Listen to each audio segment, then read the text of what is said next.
आज हम रामायण टॉपिक पढ़ेंगे। ठीक है, थोड़ा अच्छा टॉपिक है ये, तो थोड़ा ध्यानपूर्वक पढ़ेंगे। सभी ने रामायण देखी है, सुनी है, तो इसे ज़्यादा कठिन भी नहीं है, इसे हम आसानी से याद कर सकते हैं।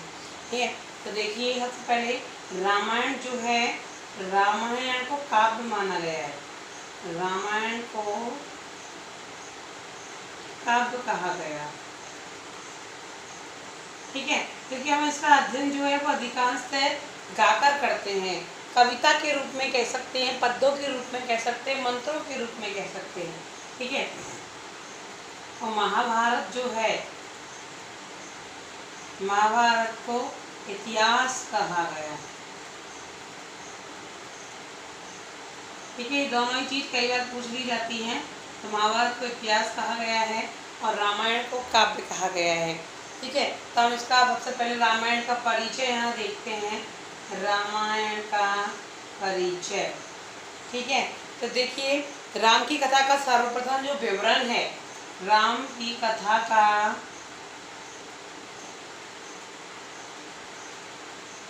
सर्वप्रथम विवरण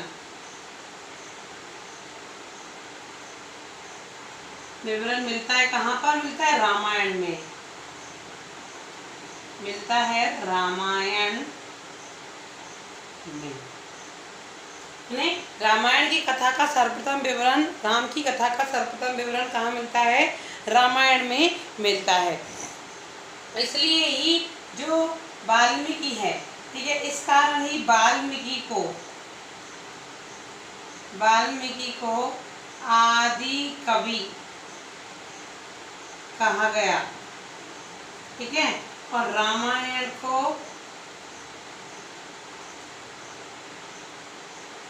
आदि काव्य कहा गया।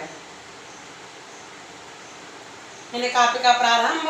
ठीक है, और काव्य की रचना करने वाला प्रारंभिक कवि वाल्मीकि और प्रारंभिक काव्य रामायण माना गया है। ठीक है, इसके 7 कांड हैं। इसमें रामायण में 7 कांड है। यह कांड आपको याद करने हैं, सीक्वेंस के अकॉर्डिंग हमें लिखना आना चाहिए। ये एग्जाम में पूछे जाते हैं सीक्वेंस से। ठीक है, ये भाई बाल कांड के बाद कौन सा कांड आएगा, इस प्रकार रामायण में 7 कांड हैं।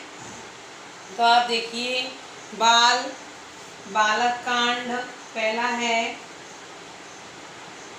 बाल कांड। ठीक है, दूसरा है अयोध्या कांड। अगर ये आपको याद है तो रामायण की सारी घटनाएं भी आपको इसी से याद हो जाएंगी। तीसरा है अरण्य कांड।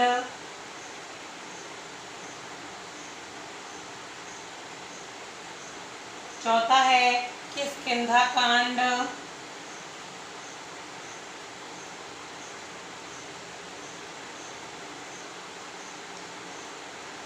पांचवा है सुंदर कांड। इसका तो हम बहुत बार सभी लोग अध्ययन करते हैं और करवाते हैं। ठीक है, युद्ध कांड। और अंतिम आता है 7वां उत्तर कांड। तो छोटा छोटा बता देती हूँ। बाल कांड, यहाँ पर राम के जन्म की घटना का वर्णन है। अयोध्या कांड, जब राम के राज्याभिषेक की चर्चा चलती है तो मंथरा के द्वारा कैकेयी को बहकाना आदि यहाँ पर शामिल है। अरण्य कांड में जब उनको वनवास मिल जाता है तो अरण्य से संबंधित, जंगल से संबंधित सारी घटनाएं इसमें आएंगी। किष्किंधा कांड में यहाँ सुग्रीव और हनुमान का मिलन होता है, किससे? राम से। सुंदर कांड में यहाँ सुंदर हनुमान के लिए कहा गया है।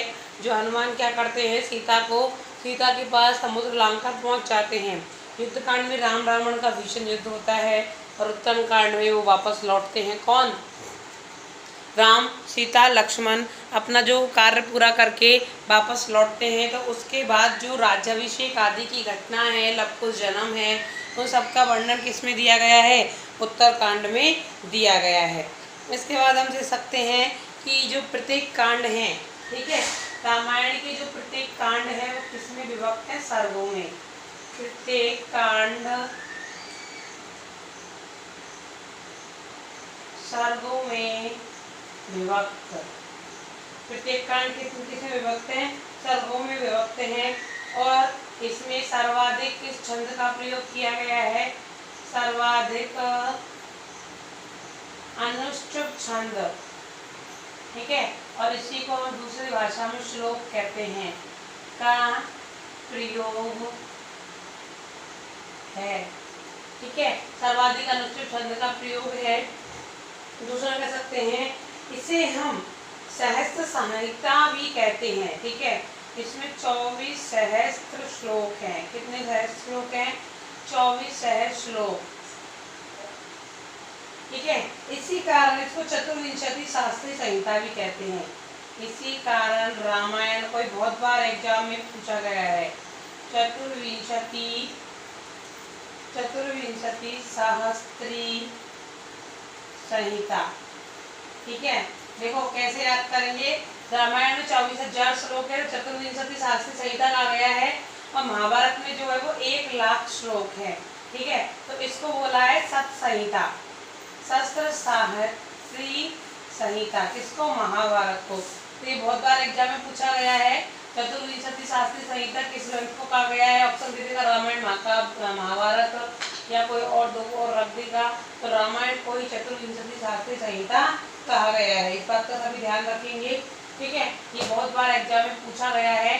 चतुर्विंशति शास्त्री संहिता किस काव्य को कहते हैं? इसका जो महत्वपूर्ण अंक आता है वो है संस्करण, ठीक है। ये भी बहुत बार एग्जाम में, अब वर्तमान में जो नवीन एग्जाम हो रही हैं उनमें सब में संस्करण पूछे जाते हैं, क्योंकि एक नया टॉपिक रामायण में से उठकर ये संस्करण का आया है, इसलिए सभी इसका ध्यान रखेंगे। तो पहला इसका संस्करण है बम्बई संस्करण। पहले इन पर ध्यान नहीं दिया जाता था, लेकिन वर्तमान में इस प्रकार के प्रश्न पूछे जा रहे हैं, ठीक है। तो बम्बई संस्करण 1902 ईस्वी में 1902 ईस्वी में एक केपी परब के संपादन में, ठीक है। 1902 ईस्वी में केपी परब के संपादन में निर्णय सागर क्या है? प्रेस है, निर्णय सागर प्रेस, ठीक है, जहाँ पर बुक्स आदि छापी जाती हैं। निर्णय सागर प्रेस बम्बई में हुआ।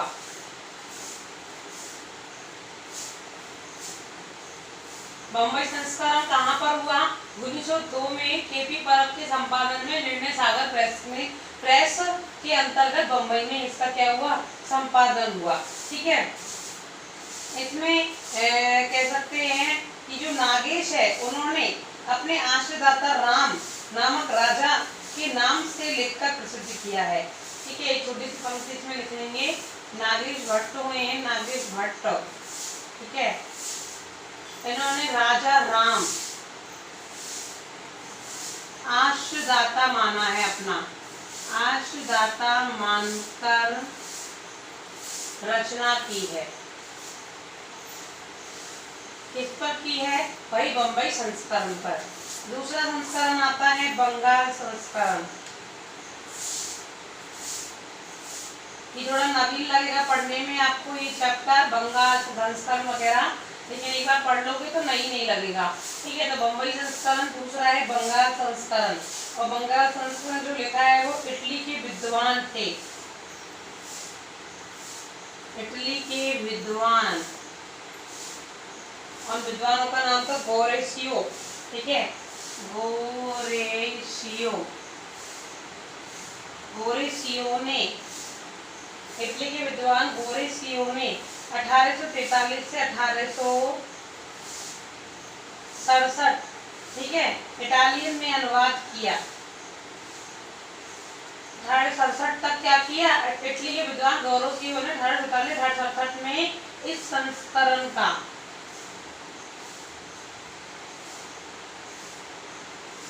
संस्करण का क्या किया? इटालियन अनुवाद।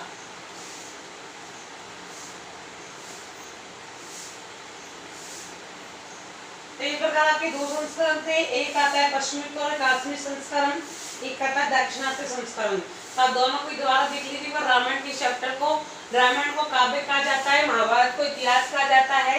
परिचय राम की कथा का सर्वप्रथम विवरण रामायण में मिलता है, इसलिए वाल्मीकि को आदि कवि और रामायण को आदि काव्य कहा गया है।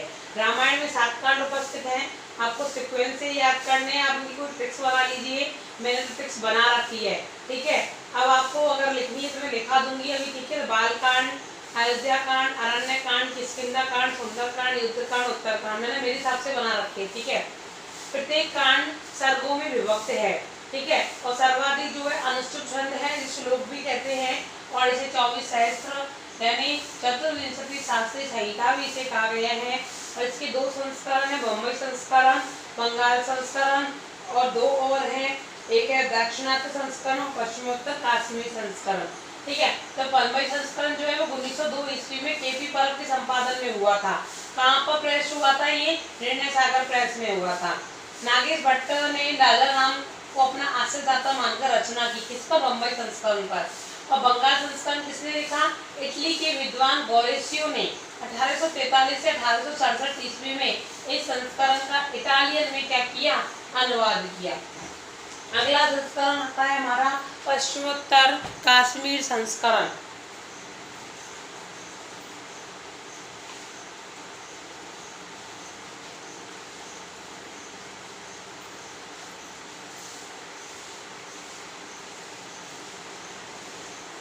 तीसरा आता है पश्चिमोत्तर व काश्मीर संस्करण, ठीक है। पश्चिमोत्तर में काश्मीर संस्करण आपका ये आता है और इसे 1923 में प्रकाशित हुआ था। ये जो प्रकाशित हुआ था 1923 में प्रकाशित, किसके द्वारा ये प्रकाशित हुआ था? ठीक है, 1923 में प्रकाशित हुआ था और ये हुआ था DAV काल्हे, ठीक है। और DAV college Lahore, DAV college Lahore अनुसंधान विभाग से प्रकाशित हुआ। लाहौर अनुसंधान विभाग से प्रकाशित कौन सा? पश्चिमोत्तर काश्मीर संस्करण, ठीक है। और कटक टीका भी इसमें दी हुई है। इस पर कौन किस नाम की टीका लिखी गई है? कटक नाम की, एक कटक नामक टीका, कटक नामक टीका भी लिखी गई, ठीक है। इस पर 14 संस्करण आता है आपका दाक्षिणात्य संस्करण। दाक्षिणात्य संस्करण, आपको चारों संस्करण याद करने। सबसे महत्वपूर्ण संस्करण जो माना गया है वो बम्बई संस्करण माना गया है, ठीक है। जो वर्तमान में हमें जो रामायण मिलती है वो कौन से संस्करण में मिलती है? बम्बई रामायण, बम्बई संस्करण में, ठीक है। इसलिए आपको याद तो ये सारे करने हैं, बट हमको याद रखना है कि बम्बई संस्करण के अनुसार ही हमारी वर्तमान में जो विषय वस्तु उपलब्ध है वो बम्बई संस्करण के अनुसार है, ठीक है। दाक्षिणात्य संस्करण 1929 से 1930 में प्रकाशित, ये कब हुई थी? 1929 से 1930 के मध्य ये प्रकाशित हुई थी। दाक्षिणात्य इसका संस्करण प्रकाशित हुई थी। और किसने ये कह सकते हैं कुंभकोणम मद्रास के मध्य बिलास बुक डिपो से, ठीक। कहाँ से हुई थी ये? कुंभकोणम,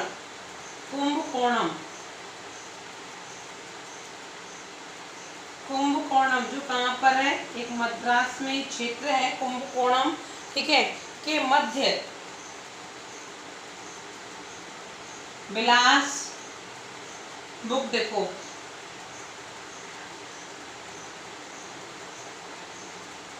से प्रकाश है, ठीक है। तो इस प्रकार आपकी जो है 3-4 संस्करण थे। और वर्तमान में जो विषय वस्तु मिलती है, वर्तमान रामायण विषय वस्तु, ठीक है, बम्बई संस्करण की है, ठीक है। वर्तमान में जो रामायण विषय वस्तु प्राप्त हमें होती है वो कहाँ से मिलती है? बम्बई संस्करण से मिलती है। आगे देखिए कि इन संस्करणों पे कई कई जो इनके मेल खाते हुए हैं उनके भी हम नाम लिख लेते हैं। मेल खाते हुए कवि और उनकी रचनाएं। ये 4 संस्करण आपको याद रखने हैं। बम्बई संस्करण, बंगाल संस्करण, कश्मीर संस्करण, ठीक है, जैसे पश्चिमोत्तर और लास्ट दाक्षिणात्य संस्करण, ठीक है। ये और वर्तमान में जो रामायण मिलती है वो बम्बई संस्करण के अनुसार मिलती है। आगे हम कह सकते हैं कि क्षेमेंद्र की रामायण मंजरी कश्मीर संस्करण का सामीप्य है, ठीक है। क्षेमेंद्र की कौन सी रामायण मंजरी, क्षेमेंद्र की रामायण मंजरी, ठीक है, कौन से संस्करण की है? कश्मीर संस्करण की। क्षेमेंद्र की रामायण मंजरी, ठीक है, क्षेमेंद्र की रामायण मंजरी जो है वो कश्मीर संस्करण के समीप है। कश्मीर संस्करण के समीप है। दूसरा हम कह सकते हैं कि भोज की रामायण चंपू, भोज ने लिखी थी, भोज की रामायण चंपू, भोज की रामायण चंपू बम्बई संस्करण पर आश्रित है। बम्बई संस्करण पर आश्रित है,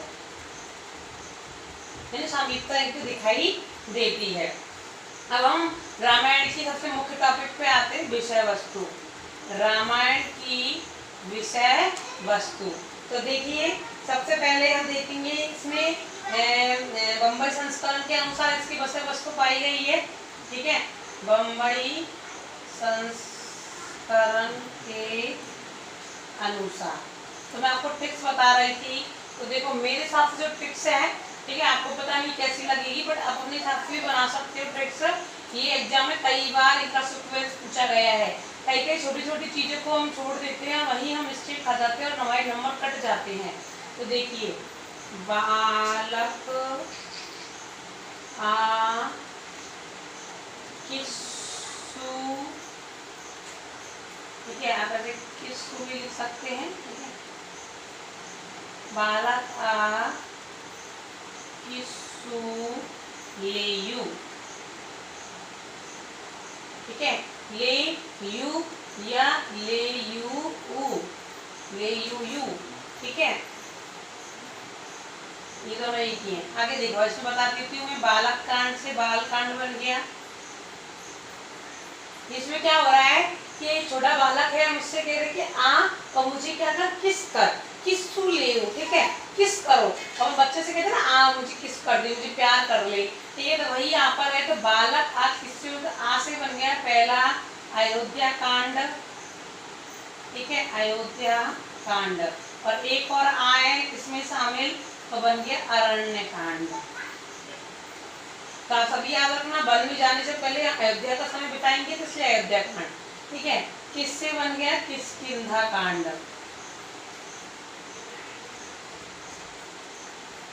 ठीक है। सू से बन गया अपना सुंदर कांड, बना सकते, कोई दिक्कत नहीं है, सुंदर कांड, ठीक है। ले से बन गया अपना लंका कांड, 1 2 3, 1 2 3 4 5 6 और 7, ठीक है। तो लंका कांड को ही दूसरे रूप में बोलते हैं युद्ध कांड, तो आप इसको युद्ध कांड भी लिख सकते हैं और लंका कांड भी लिख सकते हैं। और जो ऊ से बना था आपका उत्तर कांड, ठीक है। इस प्रकार आपके 7 कांड हो गए। बालक आ किस्सू ले, मैंने जो मेरे हिसाब से याद किया हुआ है मैं आपको ट्रिक्स बता रही हूँ, बाकी अपने मन से भी आप अपने ट्रिक्स बना सकते हैं, ठीक है। तो बालक कांड सभी जानते हैं, और इसमें आपको सर्गों की संख्या भी याद रखनी है। तो पहला बाल कांड, इसमें 77 सर्ग हैं, इसमें कितने सर्ग माने गए हैं, 77 सर्ग हैं, ठीक है। और इसमें सभी जानते हैं आरंभ में 4 सर्गों में रामायण की रचना की पूर्व पीठिका दी हुई है। 4 सर्गों में प्रारंभ में रामायण की क्या दी हुई है? पूर्व पीठिका। ठीक है, पूर्व पीठिका दी हुई है, यानी रामायण किस प्रकार रची हुई है और उनकी पूरी जो सूची कहेंगे वो इसी में दी हुई है। ठीक है, आगे हम कह सकते हैं दूसरा,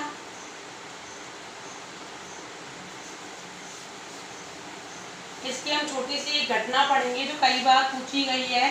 ठीक है, वो कैसे है? बालकांड में जो है वो बाद में जन्म होता है राम का, परंतु उससे पूर्व की बहुत सारी घटनाएं यहाँ दी हुई हैं। यहाँ पर क्या होता है कि जो वाल्मीकि है वो एक तमसा नदी के किनारे बैठ कर के योग ध्यान कर रहे हैं। कौन? वाल्मीकि। ठीक है, वाल्मीकि योग कर रहे हैं। तभी वहाँ क्या आता है? निषाद। निषाद का मतलब होता है शिकारी। ठीक है, शिकारी आता है और वो क्या करता है? क्रौंच पक्षी, क्रौंच पक्षी के जोड़े को, ठीक है, क्रौंच पक्षी के जोड़े को जो प्रेम आलाप कर रहे थे पेड़ की डाली पर बैठे हुए, अपन कबूतर भी बोल सकते हैं इसको, क्रौंच पक्षी को। ठीक है, संस्कृत में क्रौंच पक्षी जो कहाँ बैठा हुआ है? पेड़ की डाली पर बैठा हुआ है और एक शिकारी आकर उन दोनों को क्या कर देता है? मार देता है। तो इसी से वो जो वाल्मीकि है वो एकदम करुणामय हो जाते हैं और करुणा से भर कर के वो एक श्लोक का उच्चारण करते हैं और माना जाता है इस श्लोक को सुनकर के जो ब्रह्मा जी हैं वो प्रसन्न हो जाते हैं और उन्हें रामायण लिखने की क्या देते हैं? प्रेरणा। तो वो श्लोक जो है वाल्मीकि के मुख से उच्चारित हुआ था। ये कई बार पूछा गया है। ठीक है, जो करुण रस से भरा हुआ है, पूर्ण रूपेण करुण रस से भरा हुआ श्लोक। ठीक है, किसके द्वारा उच्चारित है ये भी ध्यान रखना सभी। कई बार ये पूछा गया है, वाल्मीकि द्वारा उच्चारित। ठीक है, तो श्लोक हम लिख लेंगे। ठीक है, माँ निषाद प्रतिष्ठाम त्वाम गमे, माँ प्रतिष्ठा, माँ निषाद प्रतिष्ठा, निषादम प्रतिष्ठा,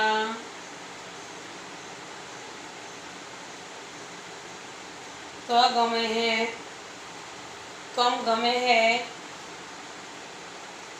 त्वम गमे है शाश्वती समा,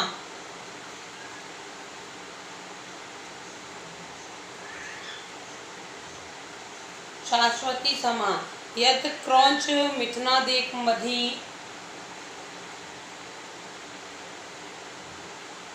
यत् क्रौंच मिथुनादेकम वधी, वधी कामोहितम।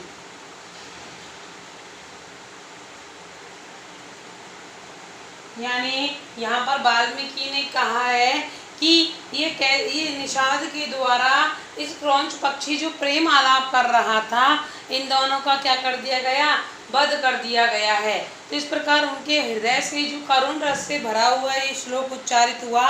माना जाता है ब्रह्मा जी उपस्थित हुए और उन्होंने वाल्मीकि को रामायण की रचना करने का आदेश दे दिया। दूसरा सर्ग आता है आपका अयोध्या कांड।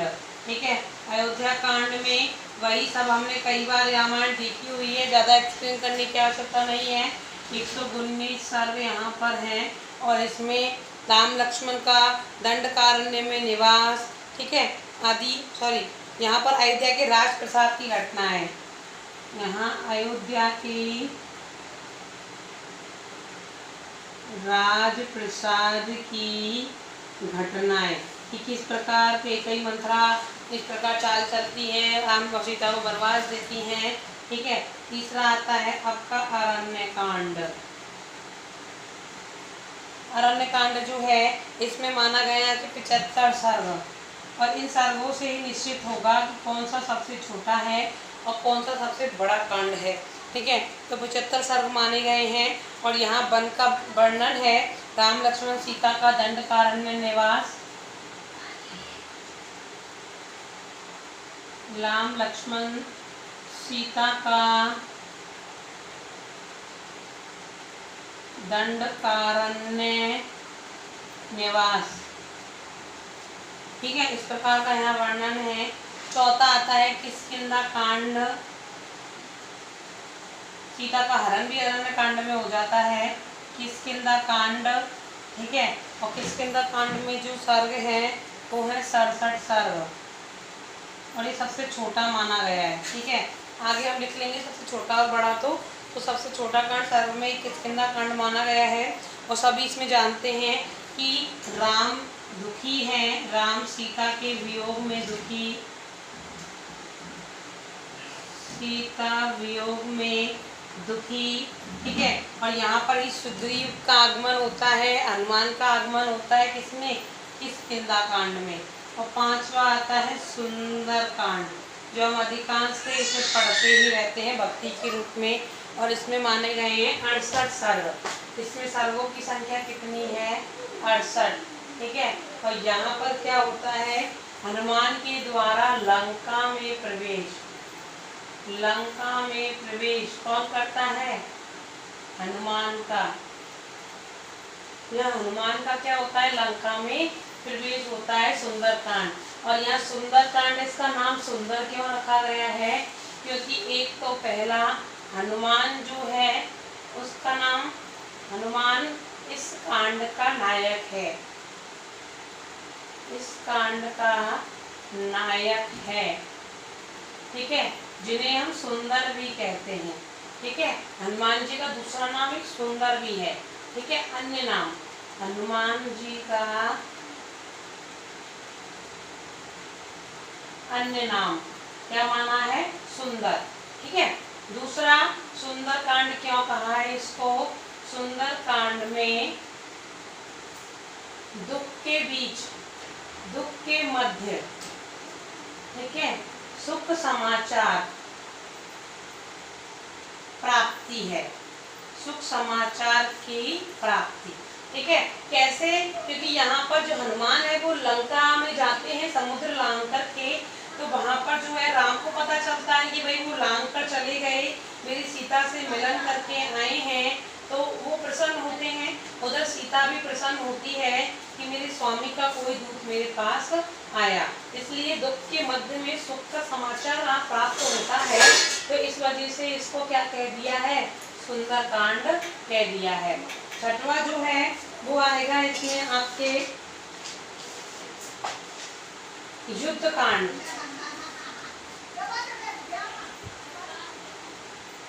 ठीक है, और इसको हम लंका कांड भी बोलते हैं, इसको लंका कांड भी कहते हैं। और इसमें जो सर्ग दिए हुए हैं 128 सर्ग, और ये सबसे विशालतम कांड माना गया है। और इसमें रावण और राम रावण का भीषण युद्ध दिखाया है, भीषण युद्ध बतलाया है। और लास्ट आपका उत्तर कांड आता है, एक प्रकार से विक्षिप्त कांड माना गया है। और हमारी भवभूति की जो रचना है उत्तर रामचरित्र, वो इसी उत्तर कांड पर आधारित है। ठीक है, और इसमें सर्गों की संख्या है 111 सर्ग। इसमें सर्ग कितने हैं, 111 सर्ग।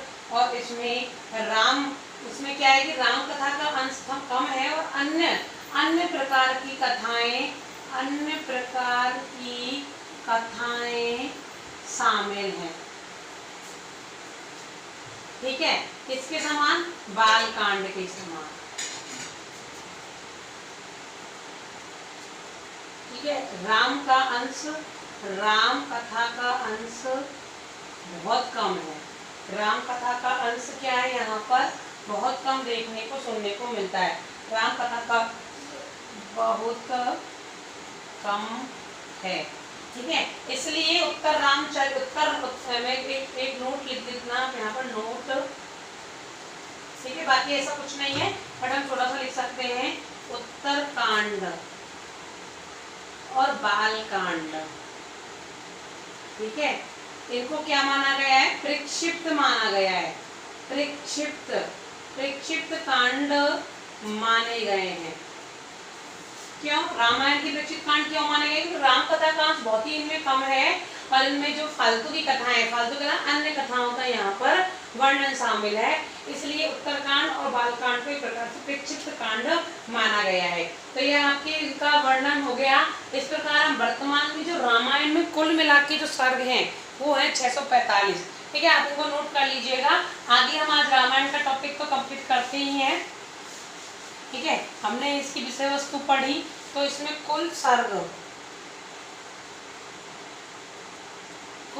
कितने हैं? 645 है और सबसे बड़ा सर्ग माना गया है युद्ध कांड, सर्ग नहीं सॉरी कांड, सबसे बड़ा कांड जिसमें 128 क्या है? सर्ग हैं। और सबसे छोटा जो माना गया है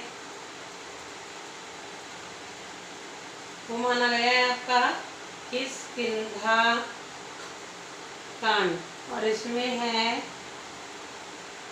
67 सर्ग। ठीक है, इस प्रकार आपके दो भागों में ये हो गए। आगे हम कह सकते हैं कि कुछ चीजें इसमें दी हुई हैं, जैसे रामायण में करुण रस है। ठीक है, सभी इस बात को जानते हैं, तो फर्स्ट में क्लियर हो गया। रामायण में पूर्णता क्या है? करुण रस शामिल है। अरण्य कांड जो है, अरण्य कांड में लक्ष्मण को क्या कहा गया है? अकृतदार, और अकृतदार का मतलब है अविवाहित। अकृतदार यानी अविवाहित कहा गया है। क्यों कहा गया? क्योंकि सुफन का द्वारा लक्ष्मण के सामने प्रपोजल रखना, किसके लिए? शादी के लिए। ठीक है, तो उसी चीज का यहाँ पर कहा कि तुम तो अविवाहित लगते हो। आगे हम कह सकते हैं कि उत्तरकांड में सुग्रीव आदि का विस्तार से प्रस्थान वर्णन प्रेक्षिता अंश है। वही, ठीक है, वही मैंने बताया आपको, उत्तरकांड और जो बालकांड है दोनों प्रक्षिप्त माने गए हैं, ये इतने महत्वपूर्ण नहीं माने गए हैं। आगे हम कह सकते हैं रामायण का समय, काल देख लेते हैं, ये भी महत्वपूर्ण है। रामायण का समय,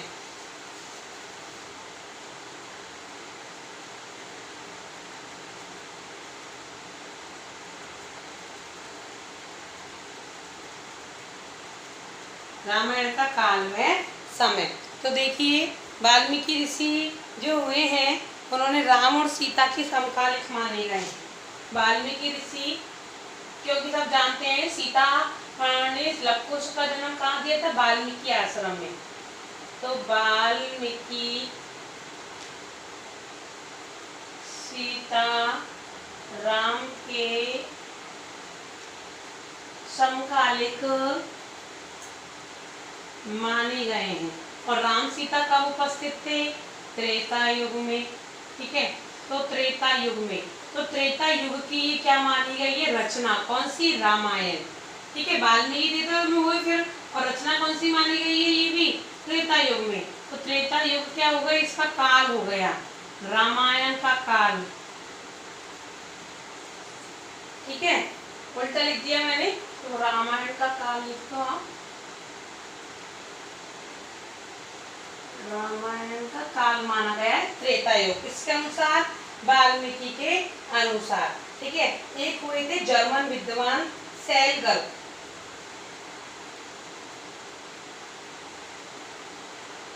जर्मन विद्वान सेलगल,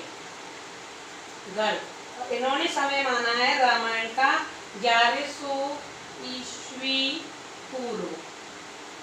ठीक है, एक हुए थे याकोबी, याकोबी ने 800 ईस्वी पूर्व के आसपास का समय माना है। किसका? रामायण का, यानी वाल्मीकि का। ठीक है, और विंटरमिट्स हुए हैं, इन्होंने 300 ईस्वी पूर्व माना है। विंटरमिट्स ने 300 ईस्वी पूर्व के आसपास का समय इन्होंने माना है। हम महाभारत के अकॉर्डिंग देखें तो देखिए, महाभारत में, ठीक है, एक आता है वन पर्व। वन पर्व में रामोपाख्यान शामिल है। ठीक है, महाभारत के वन पर्व में रामोपाख्यान क्या है, शामिल है। इसलिए हम कह सकते हैं कि जो रामायण है, रामायण महाभारत के काल के आसपास की है, काल के आसपास की है। ठीक है, महाभारत के अकॉर्डिंग। क्यों? क्योंकि वन पर्व में रामोपाख्यान का वर्णन है, इसलिए कह दिया कि महाभारत के आसपास की है। महाभारत की तब रचना हुई थी, तभी रामायण की रचना हुई है, उससे पहले हो चुकी है। ठीक है, ऐसा मानते हैं। एक हम कह सकते हैं कि बौद्ध जैन साहित्य से संबंध करें तो हम बौद्ध साहित्य से संबंध कैसे, उनके आसपास कैसे, एक थी बौद्धों का ग्रंथ दशरथ जातक, ठीक है, जिसमें राम की कथाओं का वर्णन है दशरथ जातक में। तो इसी से कह दिया कि दशरथ जातक में किसका वर्णन मिलता है, राम कथा का। तो इसलिए बौद्ध साहित्य के आसपास का ये समय बता दिया, किसका, रामायण का। आगे हम कह सकते हैं, ठीक है, तो रामायण की कुल मिला के जो हम रचना है वो कह सकते हैं रामायण की रचना, निष्कर्ष पे रामायण की रचना निष्कर्षानुसार दूसरी शताब्दी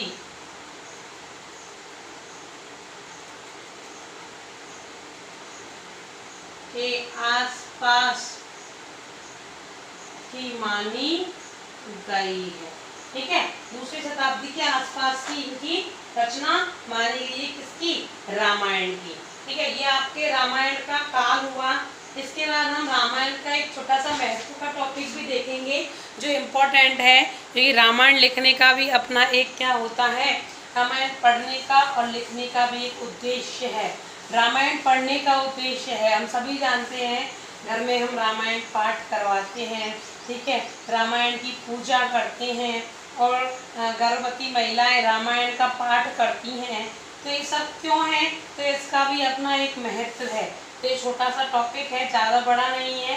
तो रामायण का महत्व क्यों है, हम क्यों अध्ययन करते हैं रामायण का। पहला अध्ययन, भगवान राम के उदात्त चरित्र का चित्रण।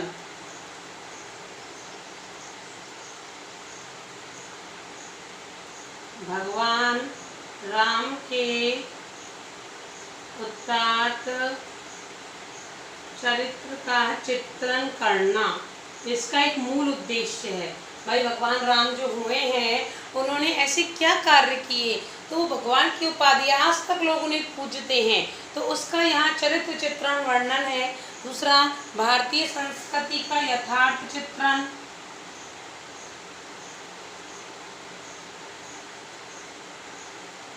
भारतीय संस्कृति का यथार्थ चित्रण, और यथार्थ चित्रण में क्या आ जाएगा, जैसे अतिथि देवो भव,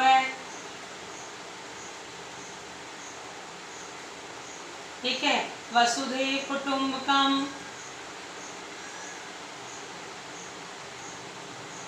ठीक है। दूसरा, माता पिता पूजनीय है, ठीक है, पितरौ वंदौ।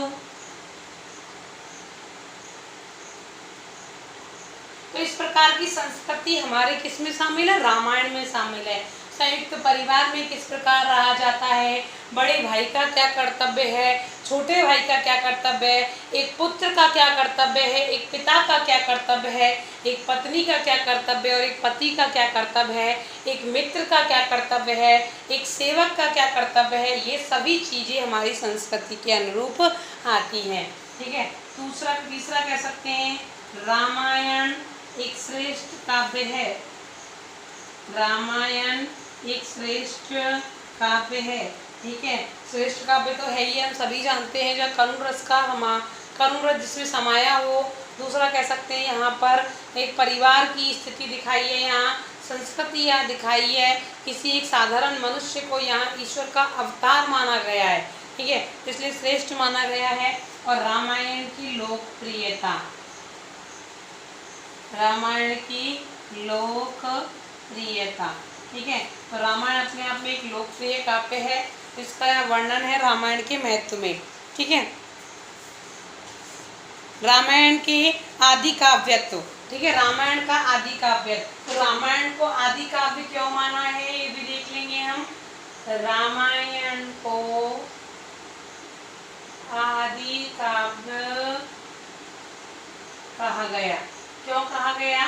क्योंकि इनके बाद राम कथा पर आधारित, रामायण पे आधारित बहुत सी रचनाएं लिखी गई थी। इसलिए राम कथा का जो सर्वप्रथम विवरण है वो रामायण में मिलता है। इसलिए वाल्मीकि को आदि कवि और रामायण को आदि काव्य कहते हैं।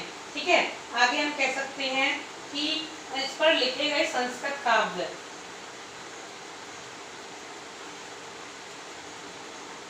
अनेक संस्कृत काव्य हैं, देख लो। रावणवध, रावणवध और ये किसने लिखा था? भट्टी काव्य ने, यानी भट्टी ने, भट्टी काव्य। ठीक है, रावणवध किसने लिखा था? भट्टी ने। दूसरा कह सकते हैं अभिनंदन हुए थे जिन्होंने लिखा था रामचरित्र।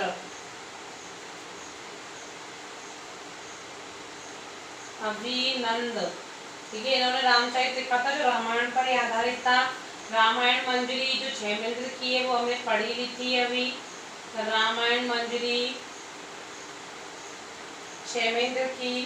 ठीक है, एक राघव पांड्य है, राघव पांडवी है, और ये थी माधव भट्ट की। ठीक है, ये कभी कभी पूछ नहीं जाते हैं, कभी कभी क्षेमेंद्र की तो बहुत इंपॉर्टेंट है, युद्धकांड से पूछी जाती है। अगला कह सकते हैं रघुनाथ। ठीक है, रघुनाथ इन्होंने लिखी थी रामायण सागर।